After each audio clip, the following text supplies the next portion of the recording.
I mean, of all the hypocrisies, I think probably religious hypocrisy probably has to be one of the ones that's the most, grievous to the Lord.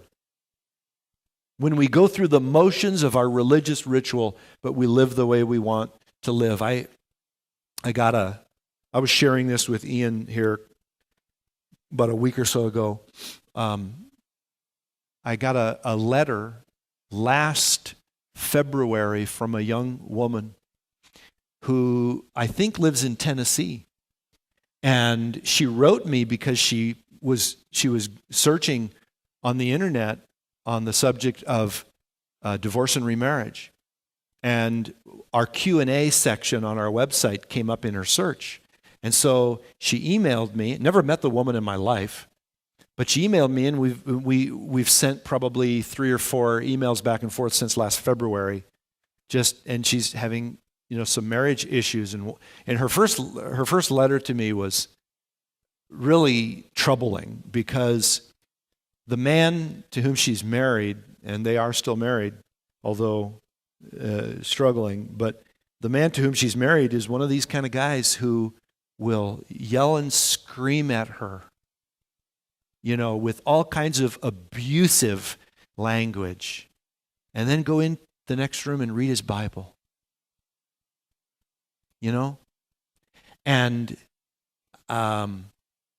And never come back and apologize. And then even today, when they talk about his behavior toward her, his response is, well, you're just not submissive enough. If you were more submissive, then I wouldn't have to yell and scream and call you abusive names.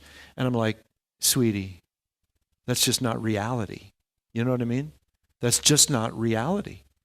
A godly man doesn't do that, And I don't know exactly how she was raised precisely or what she saw in her own home, but I have to write to her and say, you know what? A true and godly man doesn't scream at his wife and use obscenities and then go in the other room and read his Bible, or yell and scream at her and use the Bible to berate her and demean her. I said, godly men don't do that. Wimps, weasels, and jerks do that.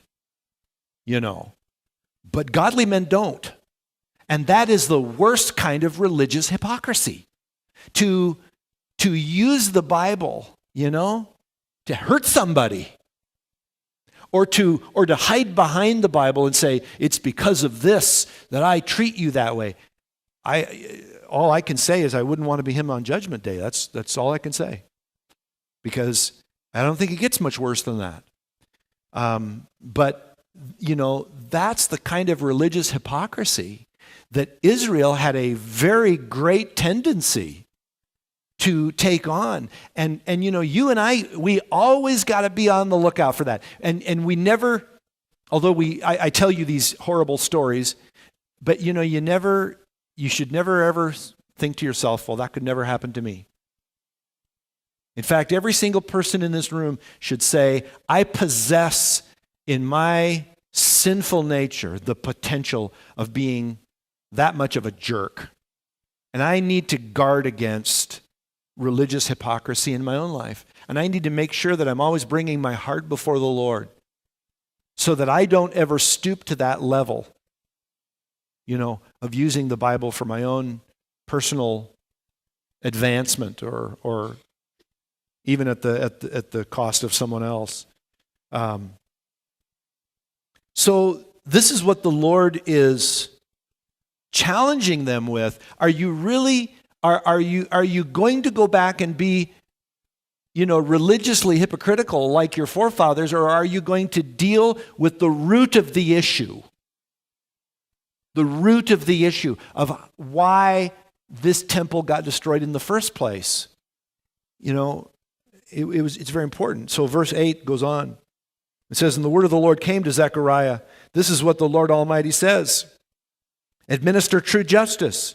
Show mercy and compassion to one another. Do not oppress the widow or the fatherless, the alien or the poor. In your hearts do not think evil of each other. Stop there. Stop there. Do you see what he's doing? They were doing all of the religious stuff. They were with like clockwork for 70 years. the 5th month of the year, time of fasting and mourning.